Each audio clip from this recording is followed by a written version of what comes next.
बहुत पुराने जमाने की बात है, जब एक छोटे से गांव में एक औरत रहती थी जिसका नाम आमिना था। आमिना एक बहुत ही नेक दिल और मेहरबान औरत थी। उसका एक बेटा था जिसका नाम करीम था। करीम उसकी आंखों का तारा था और उसकी पूरी दुनिया। आमिना विधवा थी। उसके शौहर की मौत करीम के पैदा होने के कुछ साल बाद ही हो गई थी। उस दिन से आमिना ने अपनी पूरी जिंदगी अपने बेटे के लिए वक्फ कर दी थी। आमिना बहुत गरीब थी। उसके पास न कोई जमीन थी, न कोई दुकान, न कोई और कमाई का जरिया। वो दूसरों के घरों में काम करके अपना और अपने बेटे का पेट पालती थी। कभी वो किसी के घर में बर्तन मांजती, कभी कपड़े धोती, कभी झाड़ू पोंछा करती। सुबह से शाम तक वो मेहनत करती और जो कुछ भी पैसे मिलते उन्हीं से घर चलाती। लेकिन आमिना कभी शिकायत नहीं करती थी। वो हमेशा शुक्र करती थी कि अल्लाह ने उसे एक प्यारा सा बेटा दिया है। करीम अभी 10 साल का था। वो एक होशियार और समझदार बच्चा था।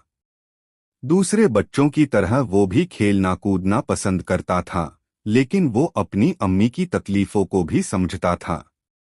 जब भी आमिना थकी हारी घर लौटती, करीम दौड़कर उसके पास जाता और उसके पैर दबाता। वो पानी लाकर देता और कभी कभी अपने छोटे हाथों से खाना बनाने में भी मदद करता। आमिना की जिंदगी बहुत मुश्किल थी। रोज सुबह सवेरे उठकर वो 3-4 घरों में काम करने जाती। कभी कभी तो उसे खाना भी नसीब नहीं होता और वो अपना हिस्सा करीम को दे देती।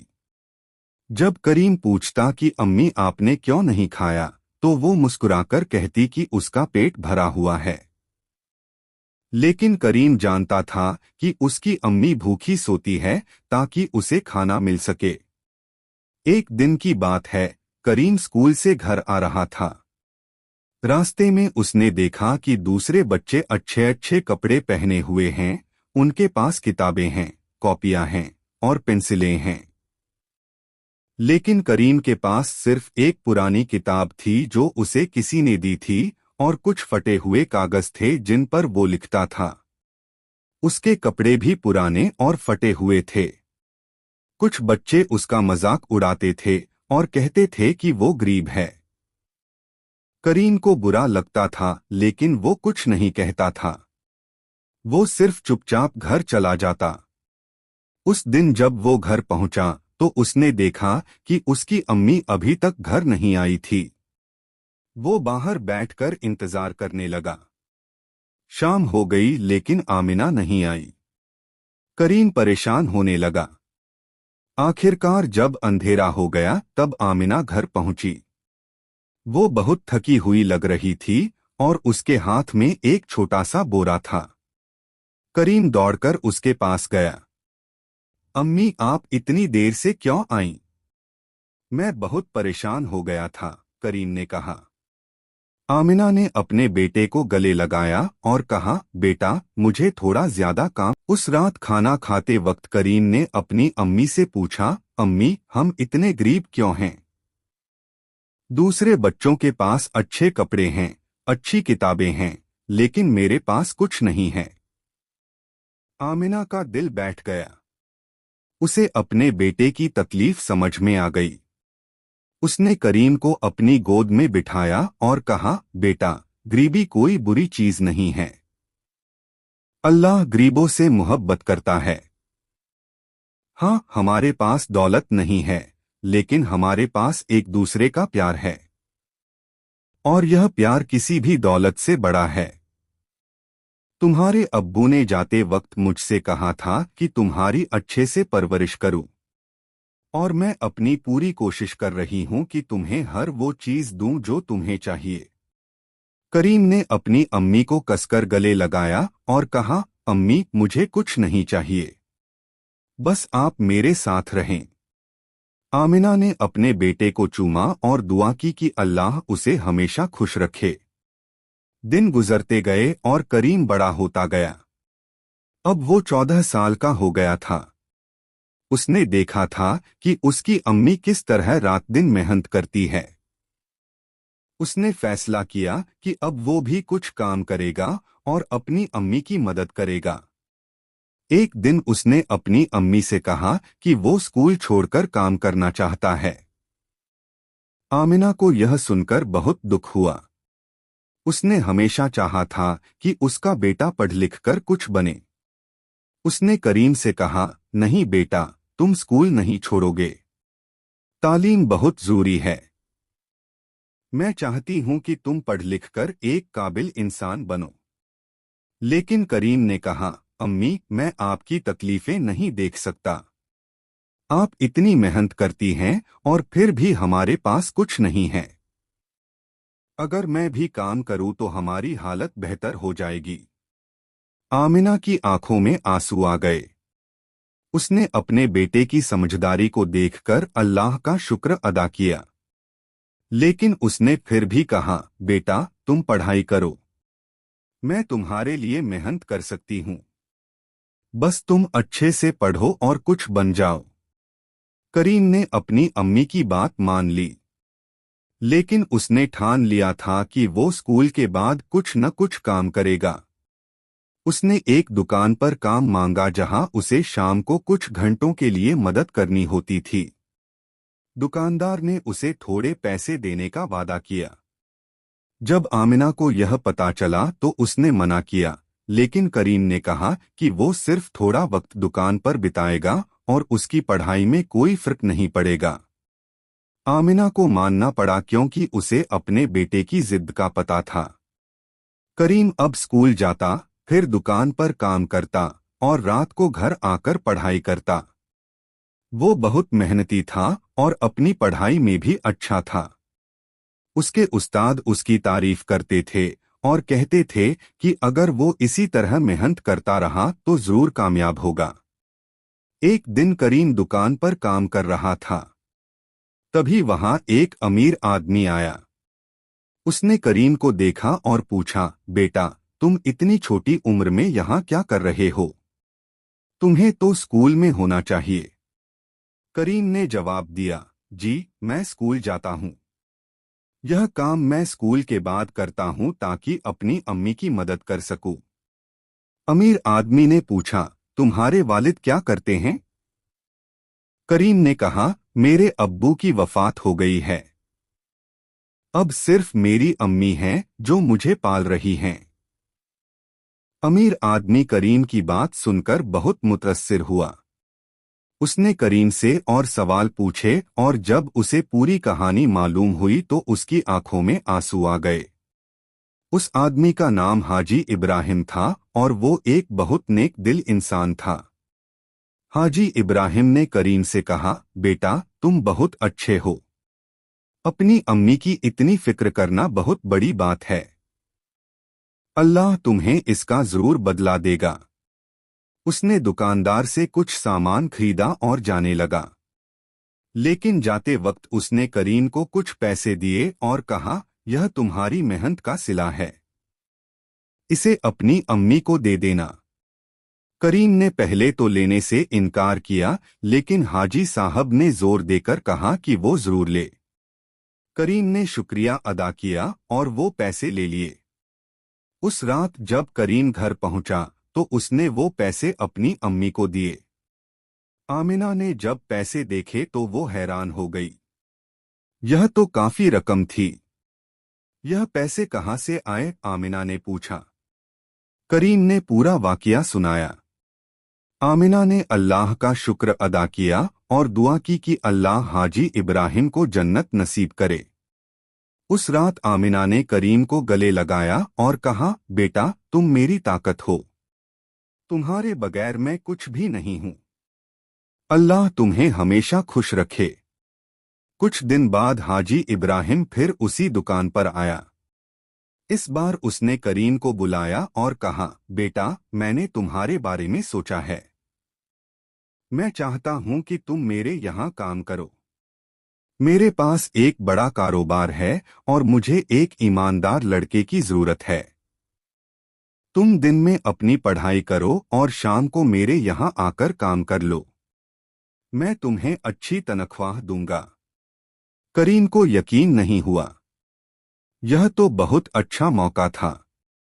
उसने फौरन हाँ कह दी और हाजी साहब का शुक्रिया अदा किया। जब उसने यह खबर अपनी अम्मी को सुनाई तो आमिना की खुशी का ठिकाना न रहा। उसने अल्लाह को सजदा किया और शुक्र अदा किया। अब उनकी जिंदगी बेहतर होने वाली थी। करीम अब हाजी इब्राहिम के कारोबार में काम करने लगा।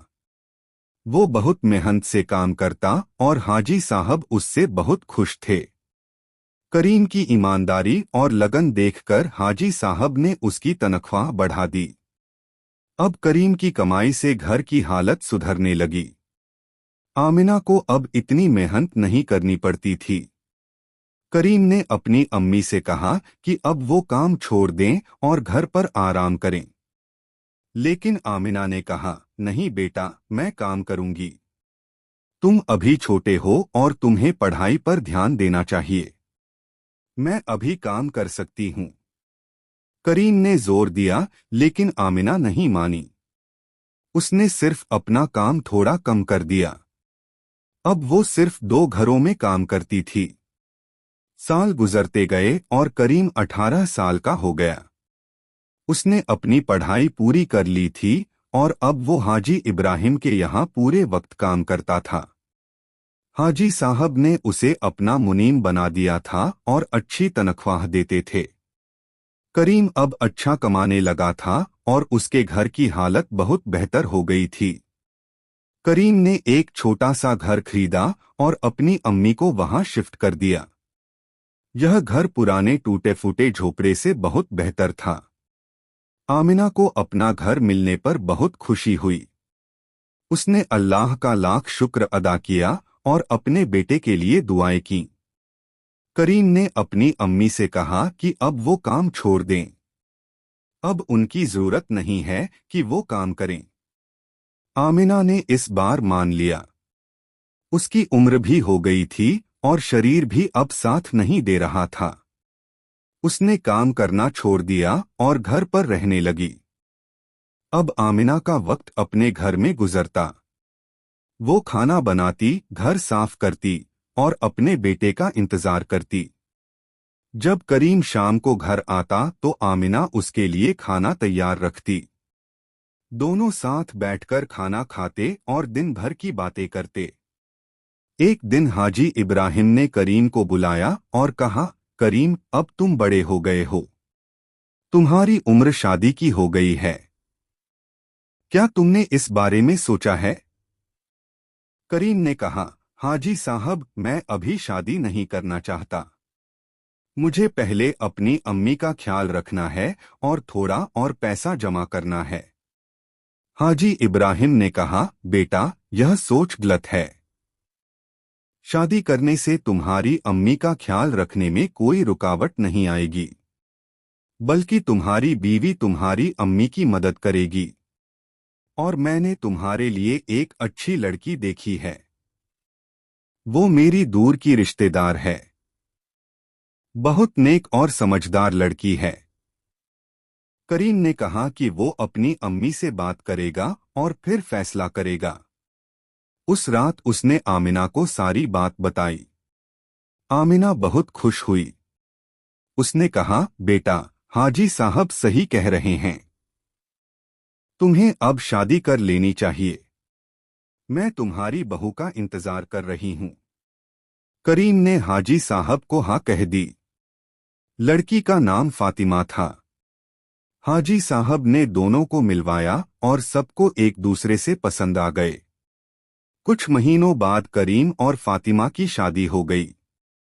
शादी बहुत सादगी से हुई क्योंकि करीम चाहता था कि फजूलखर्ची न हो।